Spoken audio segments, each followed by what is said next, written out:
Hidden beneath a frozen Nazi lab, he found a machine that was never supposed to work again. Its blueprints were encoded with Da Vinci's handwriting, its pieces scattered across Europe, and its purpose to record the past without cameras. But if history can be recorded this way, who's watching us now?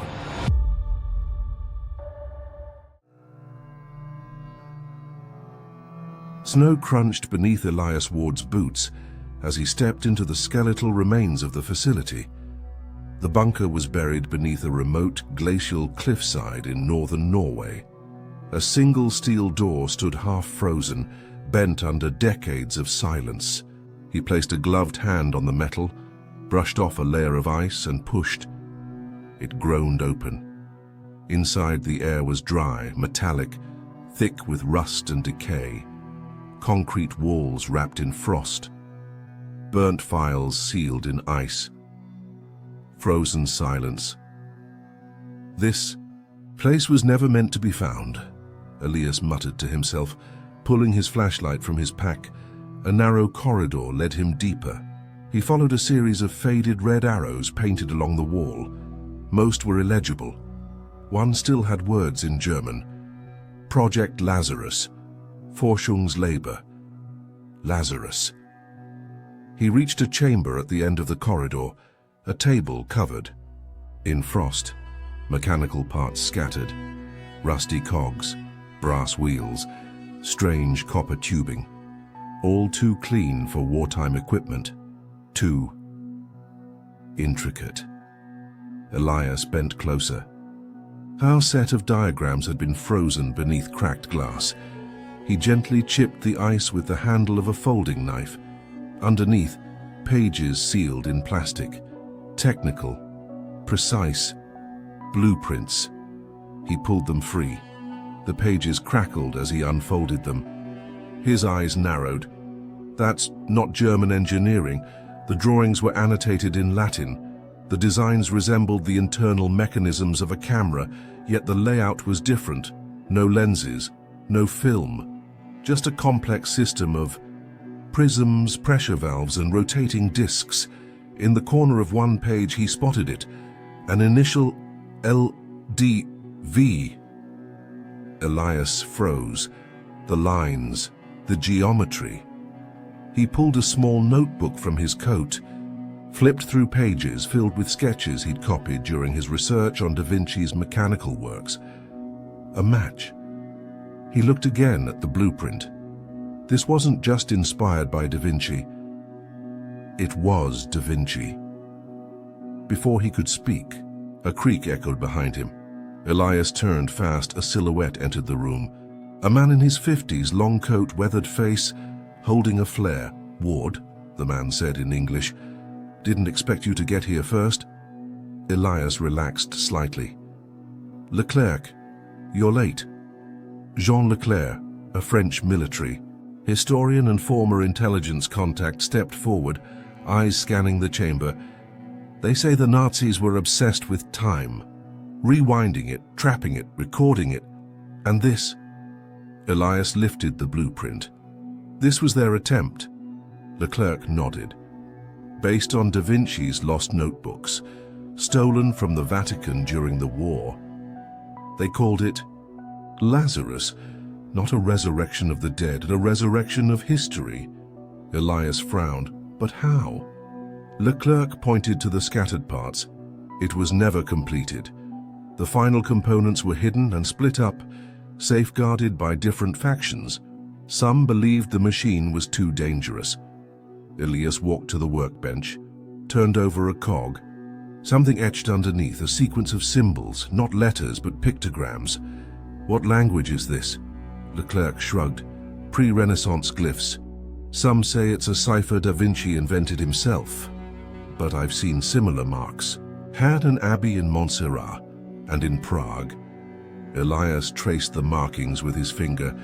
"This is no ordinary code. It's layered, symbolic. It's like a mechanical sentence." He folded the blueprint carefully, slid it into a protective tube. "If this was just the lab, where are the rest of the pieces?" Leclerc gave him a knowing look. They're spread across Europe. Milan, Prague, Vienna, and the Vatican. Elias's eyes locked on his. Why now? Why are people talking about this again? Leclerc's voice dropped. Because someone else is looking for it. And they're not just historians, and they've already reached Prague. A cold silence returned. Elias stood, adjusting the strap of his satchel. Then I don't have much time. He took one last look around the chamber. This wasn't just an archaeological mystery. It was a race, and someone else had already started. Milan was loud, chaotic, and wet. Rain tapped on Elias's coat as he stood beneath the arch of Santa Maria delle Grazie, the same church that held Da Vinci's Last Supper. But Elias wasn't here for that. He was after something never catalogued. He glanced at the slip of paper Leclerc had given him. Coordinates, room 12B. Archives of the Litter Restoration Project. Inside the side annex, a young Italian woman looked up from her desk. May I help you? I'm Professor Elias Ward. I believe you're expecting me. She checked a clipboard. Oh, the cryptography consultant. Yes, follow me. Elias followed her down a narrow corridor into a climate-controlled vault. She pulled open a drawer and revealed a flat wooden box. This was discovered inside a wall cavity during the 1997 restoration. We never identified the artist, but it was sealed alongside sketches attributed to Leonardo. Elias opened the box. Inside was a small circular object, a bronze disc, no larger than a teacup saucer. Inscribed along its edges were concentric rings of symbols, alchemical, astrological, Latin. It's all scrambled. Can I examine this more closely? He asked. She nodded. Elias carefully lifted the disc and placed it under a magnifier. There were tiny grooves along the sides, suggesting it could rotate in layers. He turned the top ring. It clicked, then another. Each layer shifted into a new position. It was a cipher. Not just any cipher, a mechanical polyalphabetic wheel. The innermost circle held a pattern that made him pause, a familiar one. He reached into his coat and pulled out the blueprint from Norway, held the drawing next to the disc. The grooves, the angles, the measurements matched. This was a component, hidden in art restoration archives for decades. He leaned closer. Engraved on the underside of the disc in minuscule cursive were 3 letters. P. Coelius whispered it aloud. Senatus Populusque, Roma. The woman turned. What? Nothing, he said quickly. Just thinking. SPQ. An old Roman signature, but in this context, it was likely a direction. The cipher wasn't just a code. It was a key. A pointer to something else. He rotated the wheels again, aligning the symbols in the order he suspected Da Vinci might have intended. The moment the last ring clicked into place, a thin metal pin popped from the side. Inside was a rolled-up fragment of parchment. He pulled it out with tweezers. The paper was fragile, but it had a symbol and a star-shaped diagram with annotations in mirrored Latin. He read slowly. Where the golden ratio meets the echo of time, the eye must be placed. A riddle. Elias took a deep breath. Of course. He turned to the woman. Do you know where this item was found exactly? In a hidden compartment behind a fresco. It was damaged. They almost missed it. Which fresco? She hesitated. The Architect's Dream by Cesare da Sesto. He was a student of Da Vinci. Elias was already moving. Back in the hall, the fresco stood cracked but preserved. A dome, a staircase, an eye-shaped window at the center of a star. He walked to the base, examined the wall around it, took out a small laser level from his satchel, placed it flat against the masonry. The beam crossed perfectly through the center of the eye. He stepped back, aligned the cipher disk along the same axis. The window behind him refracted the sunlight across the disk, casting a reflection on the wall. A dot appeared. He walked to it. Tapped the stone, hollow. He pulled a multi-tool from his bag and pried gently. A section of the wall gave way. Inside was a shallow compartment, and within it a small steel case. Inside the case, a second blueprint, and another mechanical piece, this one curved like part of a lens mount. He held it up. One more piece of the Lazarus machine. Then came a sound behind him. He turned. Two men in dark coats entered the hall, speaking Italian into earpieces. Security? No, not with sidearms. Elias grabbed the case, stuffed it into his bag and moved fast. Through the corridor, past confused staff, out into the rain. He jumped into a tram just as the doors were closing. As it pulled away, he looked back. The men were standing in the street watching him. He sat back, catching his breath. "Who the hell are you?" he muttered. He looked down at the cipher disk, still in his hand, and the second blueprint, 2 pieces down, and someone else was following the same trail. Elias arrived in Prague at dawn. The city was quiet under a thin veil of fog. From the top of the hill, the silhouette of Prague Castle cut through the haze like a shadow from another century. He stood outside the main gate, looking up at the towers. "Let's see what secrets you've buried." Inside, he walked through the old stone corridors, past tourists and guards, until he reached a closed-off wing marked with a security chain. A restricted, structural maintenance. He stepped over it like it wasn't there. The hallway smelled of dust and candle wax. He found the door he was looking for. A brass plaque read Alchemist's Chamber. Closed to the public, he picked the lock in seconds. Inside, the chamber was circular, with a domed ceiling painted with zodiac signs. Shelves lined the walls, holding old glass bottles and brass instruments. He took out the second blueprint from his satchel. The curved shape matched a layout diagram etched into the floor. He knelt down. The symbol from the disc in Milan was carved into the stone, barely visible. Elias ran his fingers across it. "It's not a diagram," he whispered. "It's a lock." He reached into his bag and pulled out the cipher disc. It clicked into place in the stone circle. He turned the rings, aligning the symbols based on the mirrored Latin from the parchment in Milan. When the last click echoed, the floor beneath him gave a small rumble. A square tile shifted open, revealing a recessed steel box, sealed by a mechanical coiling system of gears and levers. Elias smiled. A proper puzzle. He studied it. There were 6 rotating wheels on the face, each engraved with unfamiliar characters. Not letters, but symbols drawn from old languages. He recognized Sumerian, Phoenician, and one that looked Egyptian, a mechanical polyglot lock. Above the wheels, an inscription in Latin. "Order is born where time overlaps." He sat back and time overlaps. He opened his notebook, started writing the symbols. Overlaps like eclipses, conjunctions, calendars. He flipped to a page on ancient calendars and marked the years when all 3 languages had been used simultaneously in trade. One matched 56 BCE. He adjusted the wheels. With each rotation, the lock's gears whirred softly. As he turned the final wheel, the box gave a heavy click. It opened. Inside was the third piece, a rectangular brass frame with lenses and prisms fixed in place. Beneath it, another fragment of blueprint. He held it up to the light. This section looked like a focusing unit, something designed to project or refract. Then footsteps. He froze.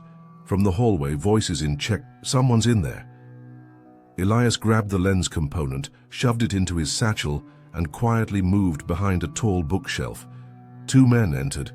Not tourists, not security, black jackets. No insignia. One of them was holding a scanner. He was here, trackers still hot. Elias crouched low, heart steady. The man scanned the room. Door was forced. He's not far. The other man looked around. There's no window. He has to be in here. Elias reached into his coat and pulled out a smoke capsule. He whispered, "This never works like it does in the movies." Then he tossed it to the center of the chamber. A hiss, then smoke filled the room. The men cursed in check. Elias made his move. He dashed through the smoke, shoulder-checked the taller man into a table, and slipped into the corridor. He ran through the restricted wing, turned left, then down a service stairwell. More voices behind him. At the bottom of the stairs, a steel door, locked. He pulled out a tension wrench, hands shaking. Too slow. He turned to face the stairwell. Then, heard a voice, "Professor Ward?" A young man in a maintenance uniform opened a side door. "Come on, quickly." Elias didn't ask. They ran through an underground tunnel and emerged near the Golden Lane, a quiet tourist path on the castle grounds. The young man handed him a folded note. "From someone who wants you to succeed." Elias opened it. A single line.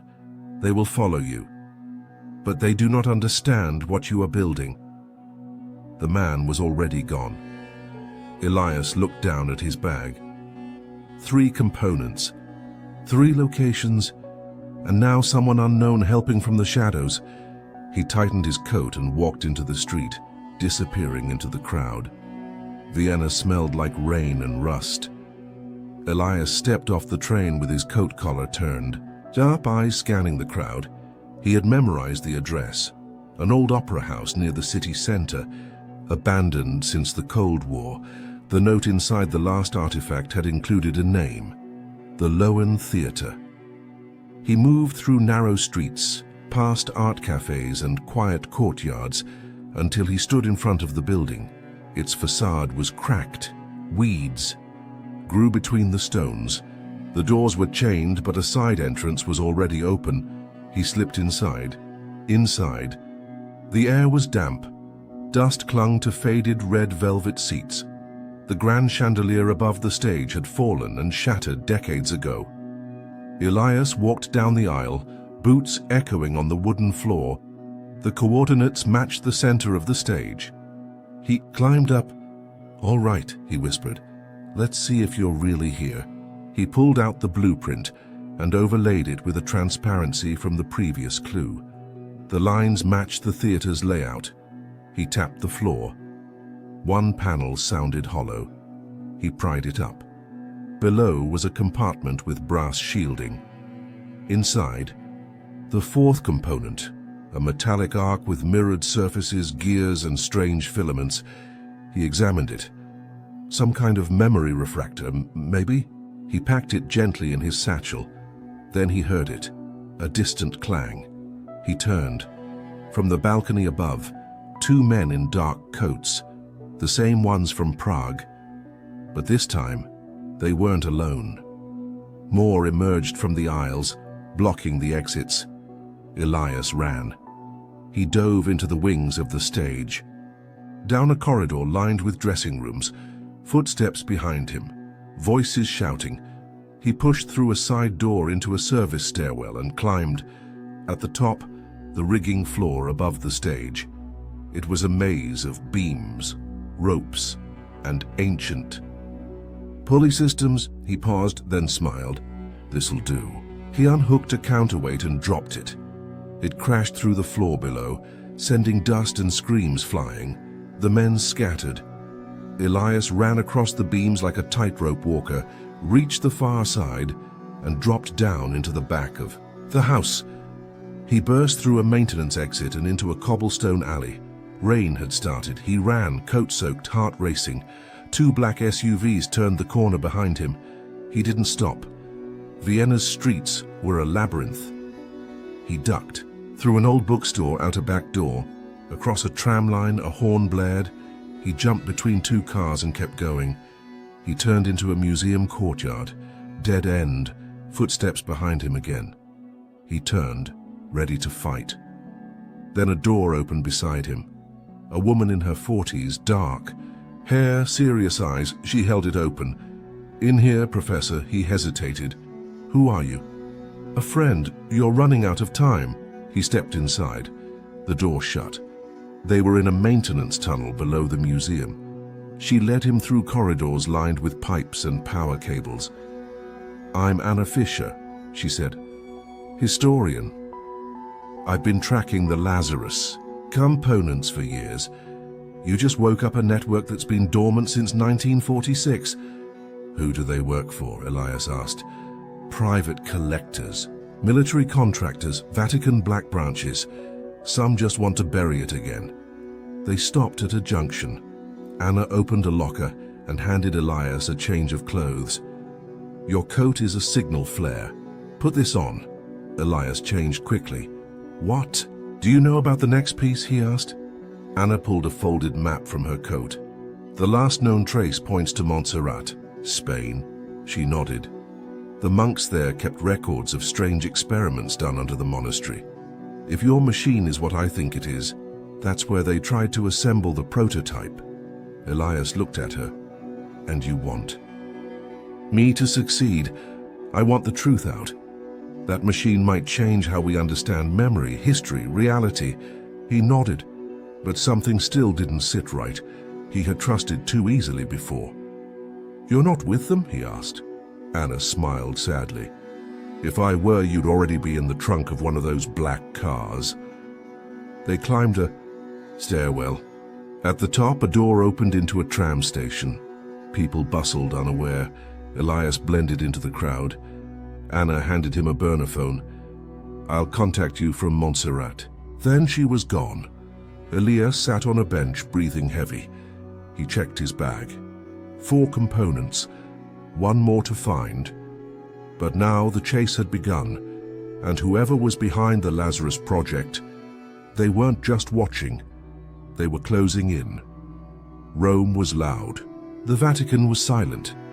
Elias walked across St. Peter's Square wearing a tailored dark suit, clean-shaven, and holding a leather briefcase. The ID badge around his neck read, "Dr. Enzo Moretti, Archivio Apostolico Vaticano." He had spent the night forging the credentials, matching them to a researcher recently retired. Timing was everything. At the main checkpoint, he handed the badge and smiled. "Here to finish a thesis," he said in fluent Italian. The guard barely looked up. Library entrance, down the corridor. Archive level B. Elias passed through the marble halls, heart steady. The smell of centuries-old parchment filled the air. The archive elevator was old steel with a grated door. He descended. The lights flickered as the floor indicator ticked down. B1, B2, B3. The doors opened to silence. Rows and rows of shelves stretched endlessly, vaulted ceilings, climate control vents humming. Manuscripts were stored in coded cabinets, some requiring 2 keys, others biometric access. Elias opened his notes. The symbol found in the Prague vault, a trinity of circles with an X through the center, had matched Vatican records from the 1940s. He searched the database terminal. Codex Lazarus returned no results, but under Progetto Memoria, 1 result, restricted, of course. He looked around. An older priest shelved books in the distance. Elias followed the map to a locked wing. Heavy door. Electronic panel. He reached into his coat and pulled out a data spike. 30 seconds. He heard footsteps. He stepped aside, pretending to examine a different shelf. A young nun passed with a cart of scrolls. She glanced at him but said nothing. The door clicked. He entered. Inside, the room was dimly lit. 1 single table, 2 metal cabinets, and a document box marked LZR PM 1944. He opened it. Inside were diagrams, detailed layouts of the Lazarus Engine, Italian annotations, dates, June 1944, and a list of names. One stood out, Hans Feldner, SS Engineering Corps. Another was underlined, Cardinal Bianchi, Elias read faster. The engine had been presented to the Vatican as a spiritual technology, a way to preserve divine memories. They had declined, but someone had copied the diagrams before returning them to the Nazis. He flipped to the last page. It was a memo, handwritten. The machine does not record. It extracts what was already impressed upon the environment. Elias froze. It aligned with his theory. The Lazarus Engine wasn't a camera. It didn't film. It retrieved. He stood up. "Fascinating," he muttered. A voice spoke behind him. "You weren't cleared to access that." He turned. The older priest from before stood in the doorway. "I'm sorry," Elias said calmly. "I thought this was part of the public register." The priest stepped closer. "You're not from here." Elias sighed. "No, but I'm not here to steal anything." The priest nodded. "Then you must leave, and quickly." Elias narrowed his eyes. "You're not going to report me?" The priest looked around. "There are worse things than being reported. They know you're here." Elias packed the documents quickly. The priest handed him a keycard. "Use the west lift. It bypasses the main checkpoint." "Why are you helping me?" The priest hesitated. "Because I read those same papers 50 years ago, and I've waited a lifetime for someone to ask the right questions." Elias shook his hand. The man smiled. "Find the last piece, Professor, but beware, not all memories should be seen again." Elias moved fast.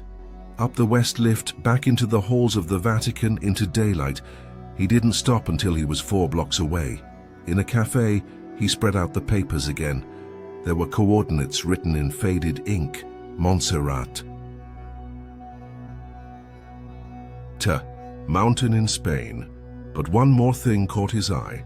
A footnote in Latin. Resurrectio non est vita, est memoria. He translated silently. Resurrection is not life, it is memory. He leaned back. "If this machine works..." He didn't finish the sentence. Instead, he dialed Anna Fisher's burner number. Static, then her voice. "Go ahead. I found the last location nowhere. Montserrat, Spain, I'm on my way. Be careful, Elias, they know where you're going." He ended the call, then looked once more at the diagrams. There were 5 components, he had 4, and what waited on the mountain might not want to be found. Elias reached Montserrat just before dawn. The jagged peaks rose like ancient, fingers piercing the morning mist.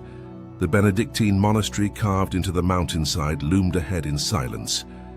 He climbed the final steps alone. The air was thin. The wind was cold. Inside the cloister, a monk waited by the gate. He was short, gray-haired, with piercing eyes.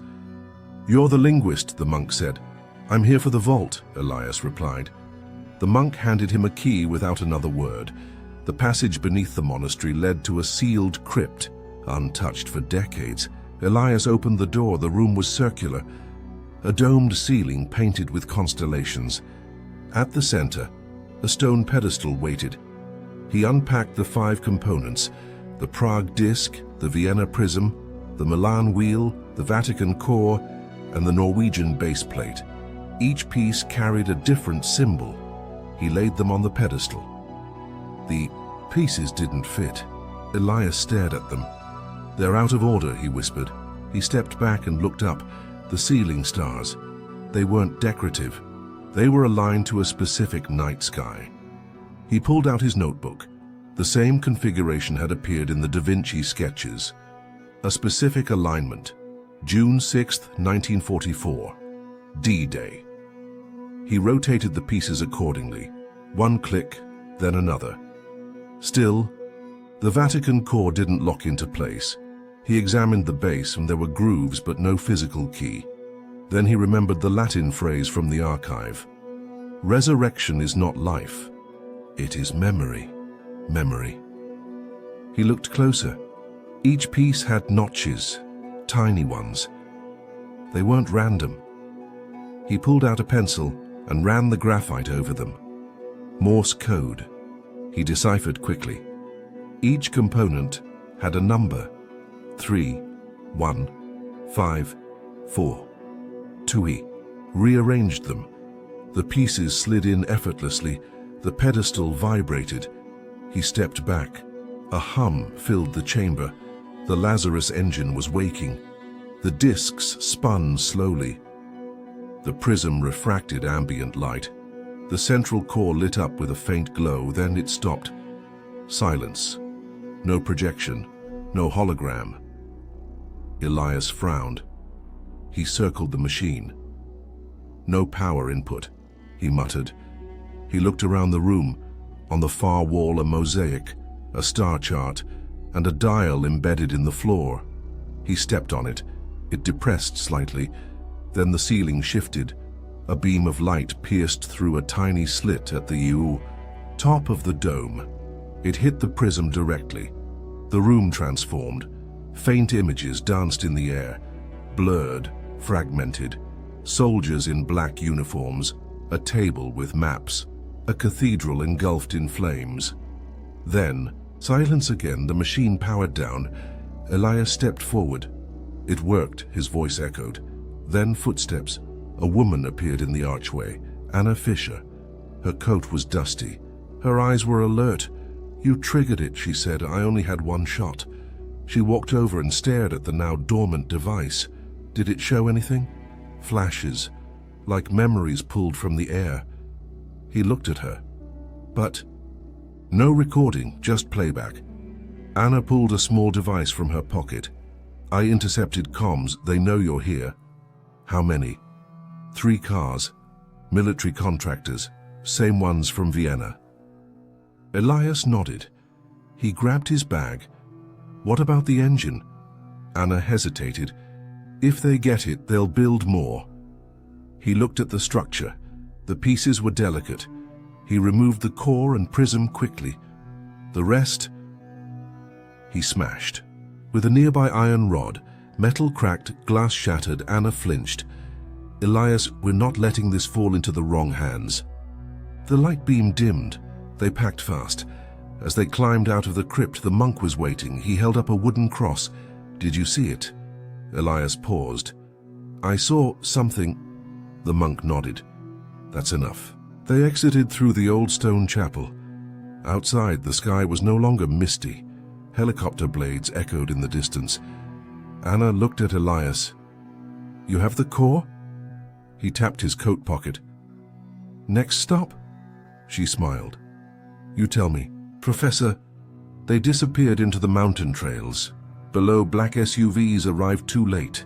Inside the ruins of the chamber, only fragments remained, but the Lazarus Engine had worked, even if just for a few seconds, and that was enough to change everything.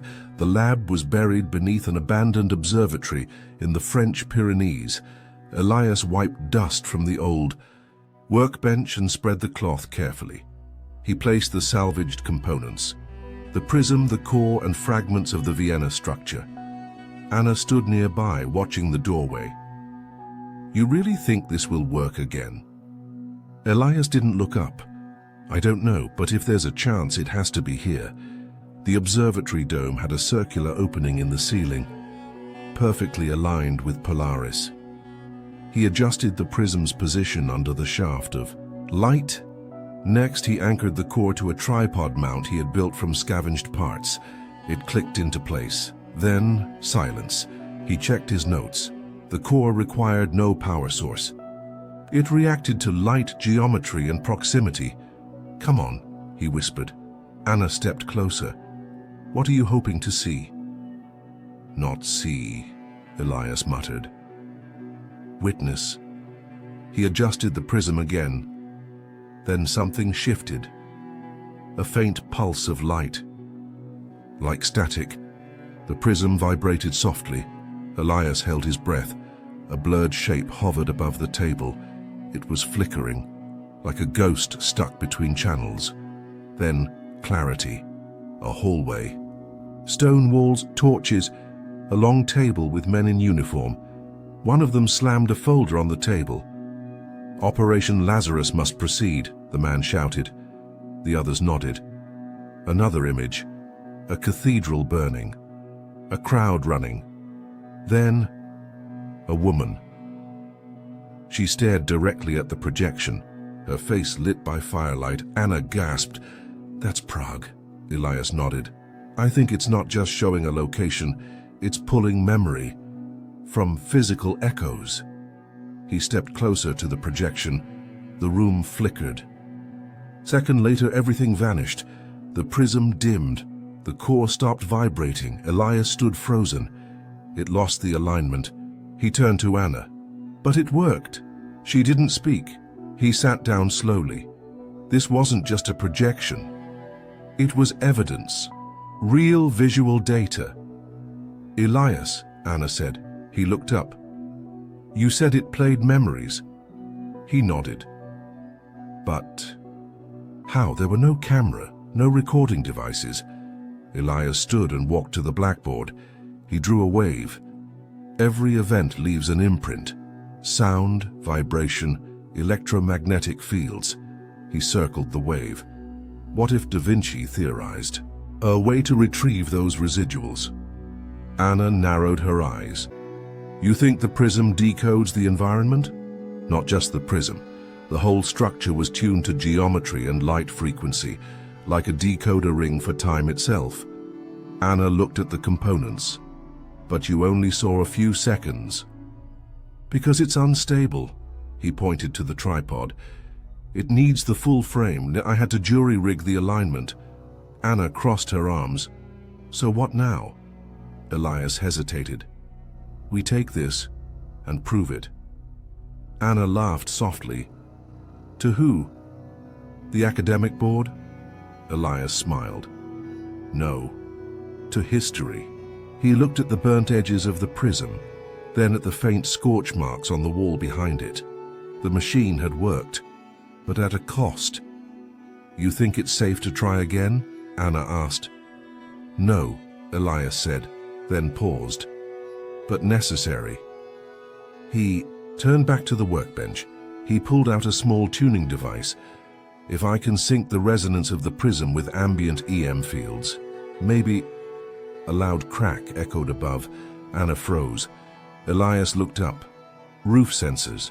He grabbed the core and prism. Anna kicked over the tripod. "We need to go now." They rushed to the hidden stairwell. Behind them, bootsteps on stone. As they reached the base of the hill, Elias looked back once. No projection, no evidence, just the memory of what they had seen. That was enough for now, but it wouldn't be for long. He whispered to himself, "If this works once, it can work again." The train cut through the French countryside, casting long shadows across the empty fields. Elias sat by the window, the prism in his coat pocket pressing against his side. Anna sat across from him, arms folded, staring at the blur outside. Neither had spoken for nearly an hour. Elias broke the silence. "You saw it too, right?" Anna looked up. The burning cathedral, the soldiers meeting, the woman. Elias nodded slowly. "They weren't recordings, not in the traditional sense." He leaned forward, voice low. "But they were real." Anna frowned. "You said it read imprints from the environment. Echoes." Elias glanced out the window. "If the theory is right, the physical world stores everything. Walls remember voices. Light bounces off faces and never truly disappears." Anna raised an eyebrow. "You sound like a mystic now." He smiled faintly. "No, I sound like someone who's seen proof." She leaned in. "But how does it work? There's no lens, no sensor, it just reveals." Elias tapped the edge of the table. "Geometry, light, resonance. It decodes spatial memory, not visual data." Anna looked confused. "Then what? Did we see?" He paused. "A memory the world itself hadn't forgotten." The train entered a tunnel. For a moment the cabin went dark. When the light returned, Elias pulled out a small notebook. He opened to a page filled with sketches and equations. "I've been trying to map the sequence," he said. Anna leaned over. The same events? No, Elias said. They were out of order. He pointed to a triangle symbol at the corner of the page. This was marked on the vault in Prague. And again, on the floor beneath the observatory. Anna studied the mark. You think they left these clues intentionally? Elias shrugged. Maybe to test who would understand. He looked at her. Or maybe to make sure no one ever reconstructed it fully. Anna fell silent. He continued. There's a reason each component was buried in different countries, each guarded by different people. No one wanted this thing working again. Anna looked around the train car, then back at Elias. And yet, here you are. He smiled faintly. Here I am. She shook her head. Do you realize what this means? If this tech is real, it changes everything. History, truth, even justice. Elias closed the notebook, but only for a few seconds. She nodded. Still, imagine putting it in the wrong hands. Elias stared ahead. They already tried. During the war. He reached into his coat and pulled out a black and white photo. It showed scientists in lab coats around a strange circular structure. Lazarus wasn't meant to be a weapon, but it became one. Anna studied the photo because it could see what others couldn't, because it could expose what others buried. The train slowed as they approached the next station. Elias put the prism back into his pocket. Anna stood. Where will you go now? Elias hesitated. There's a place in Istanbul, an underground library. Supposedly it holds fragments of Byzantine star charts. Anna smirked. You think one of them is a map? No, Elias said. I think one of them is key. She nodded. Then I'm going with you. He raised an eyebrow. I thought you were done. She shrugged. Not yet. They stepped off the train into the evening light. A breeze blew across the platform. Elias looked up at the sky. He whispered to himself, maybe memory doesn't fade. Maybe it just hides. He looked at Anna. And maybe the truth isn't something we write down. She tilted her head. Then what is it? He paused. It's something we recover. And with that they walked into the crowd. Behind them the train doors closed, and the memory of what they saw, a memory no camera ever captured, remained alive. Inside a prism, inside a notebook, and inside them.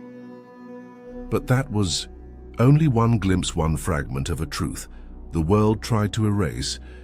If the Lazarus Engine worked once, then someone, somewhere is trying to make it work again, and Elias Ward, he's already 2 steps behind.